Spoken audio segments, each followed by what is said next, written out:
is flowing with ease and grace. We are about halfway through Pisces season. Interesting to say that. We have the moon moving through the last degrees of Taurus right now, and we'll be entering Gemini tomorrow. It has been an interesting Pisces season. Lots of shifts, lots of changes, adjustments, emotions coming up for clearing, renewal, closure, completing old cycles, timelines, evolving from old patterns into new patterns of emotions, thoughts. I want to say feelings, but emotions, feelings, same thing. There has just been a multitude, an onrush, a wave, I don't know about how you've been feeling, of just newness and at the same time a mixture of old energy clearing out too at the same time. And I feel like it's been just this wash machine of frequencies and energies, especially with Mars being retrograde so long and then it moving stationary direct last week, and then going direct even though it's barely moving. It has felt like a switcheroo of things, of plans, of timelines, of just everything. So it's like so important to stay in our best, highest, positive state of consciousness as far as possible. And if that is challenging and hard, then the neutral state would be the next best state of being, in my perspective, and in teachings, of course, that I'm sure you've heard too. Neutral allows that energy and frequency of the positivity to come in rather than completely blocking it out with a negative state. So neutral or positive. So that being said, I am doing a reading today, and this is for the next couple days. I'm using the Wisdom of the Oracle deck. Felt a little bit more lighthearted, a little bit more whimsical, in that Pisces energy and frequency. Pisces can definitely be that whimsical, dreamy, free-flowing frequency. I have the North Node on my ascendant right now, so that's kind of interesting and exciting at 27 degrees Pisces. So I'm experiencing a lot of shifts coming in, and then, at the opposite end, opportunities for release of the old, of the past, of the things that don't serve me moving forward towards my North Node, North Star. So finding out where the North Node is in your specific chart can be helpful to see where the push is flowing. And that's at 27 degrees Pisces, and South Node 27 degrees Virgo. So that being said, just gonna jump into the reading. The first card that we got was number 40, co-create. Co-create. There's this awesome leopard right here. You can see spotted leopard. You have an owl, a little egg down at the bottom, and noticing that the colors of the egg are reflecting the leopard. And there's some human eyes inside this egg. There's in the architecture, looks like they have a blueprint there. The two people are studying it, looking how they can take this energy forward. Is that a leopard or is that a cheetah? I think that's a cheetah. Cheetah. And so when I think of cheetah is one of the fastest running animals, right? So it's just sitting there waiting to see what the decision is on how to move forward. So what are we culminating in our life? What are our plans, our blueprints? We're using the owl of wisdom, the owl of our higher consciousness mind, to see forward, see through the illusions, see and connect to the higher consciousness, the super consciousness, our super consciousness, that mighty master presence within that is guiding us from those higher viewpoints, those inner viewpoints that are sometimes a lot clearer if we can connect with them than the outer reflection in the world. Because remember, the outer world is the Maya, it's the reflection of what is the inner, what the inner has already been creating and culminating. And there is a delay in the actual manifestation of that. So continuing to create from the inner world and clearing the inner world, purifying it, raising it, holding the command of your higher presence, invoking that within yourself,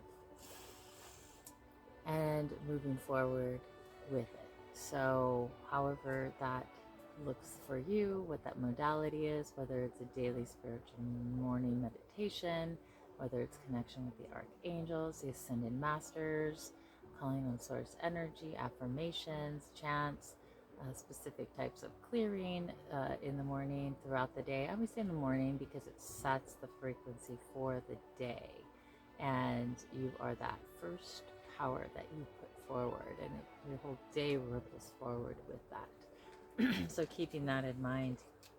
The second card is tick-tock, tick-tock. So this card is a reminder that even though we are in this earthly realm, time and space, there is such a thing as divine timing. And knowing that no matter what else is going on, we can be lifted up and buoyed by that divine frequency, divine timing, and calling on that throughout our life, throughout our day, if we need that time and space of spirit to move forward and assist us, calling for that angelic intervention, that divine intervention to intercede and assist us, to guide us, whether that's in our consciousness, to see that which we need to see for our best and highest good in ourselves, and that's with seeing that with others, if with a situation, with a project or decision or an action we have to take forward to the next step, calling that divine timing in so that it's aligning in our best and highest good. And this is in the desert. So desert symbolizes that expanse where it seems like nothing is there, nothing is growing, that standstill. So even though it may seem that way, don't get caught up in it. And then the next card, and I think this is interesting too, there's almost a whole bunch of numbers just flying through the air, because it's like the divine timing, like caught the parachute, or the parachute, it caught it, and it broke through the structure that it was in, saying that courses can be altered, things can be shifted, divine intervention can come forward and shift what seems fixed. Nothing is ultimately fixed. And the next card is number 17, the Fates. So this one's an interesting one, and in the way that it is saying that we all came into this life with a theme that we planned to play out. How we play it out is up to us, but there are things in our lives that, I don't want to say destined, but maybe predestined to occur. People, places, conditions that we decided before we came here in the physical body that we would meet up with, we would connect with, that we would play out to evolve and understand and become more of ourselves. This is what's going on here. I am going to read this card, a little bit of this card. So,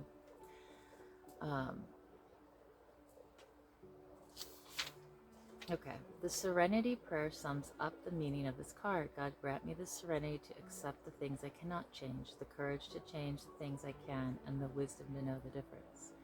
There are things in life you will never have control over. The conditions brought on by the evolution of the collective, by nature, and by your past experiences may be fated, preordained by spirit for a greater purpose that you cannot understand in this lifetime. It may not be in your cards to understand why certain events occur, but you can accept the mystery and work with what those events and your current circumstance have to teach you. This is the wisdom contained in the Serenity Prayer. And you can always, I'm adding, you can always decide how you're going to move forward from these events, these situations. You get to choose your attitude, and you get to create how you want to move forward. That's really important because that alters the course of the timeline in so many ways. And when you alter the course of your timeline, you not only can kind of change the present and future, you can change the past because you're shifting who you're becoming. That's an interesting concept. It's kind of a paradox, but think about it. These two cards came out, round and round and here and now. We go round and round in cycles, but it's so important to be here and now. Beautiful symbol right here, the spiral of the shell, and here and now. And we're just talking about the past, present, and future. What timeline do we choose to live in at this time? Choose the one that is the most fun and the best highest good. Also, Bashar, I've been listening to a Bashar channeling recently and talking about your future self that you would be most excited to be living. What is that future self doing? What do they look like? What are they feeling? What do they say to you when they talk to the you that you are now? How can you allow their presence to pull you forward into that future self? What would the decisions be of that future self? What would be the choices, the words, the actions? How would they bring us forward? Okay, lots to contemplate. As always, take what is resonant with you and leave what isn't. You will always find the perfect message for you and through the perfect pathway. If you would like to book a reading, please feel free to let me know. I do astrology readings, transit readings, oracle, tarot, all those lovely readings. We can dive deeper into what you're looking for in your situation at hand, or the situation you want to bring forward into the future. All right, dear ones, I'm sending you so much love and blessings.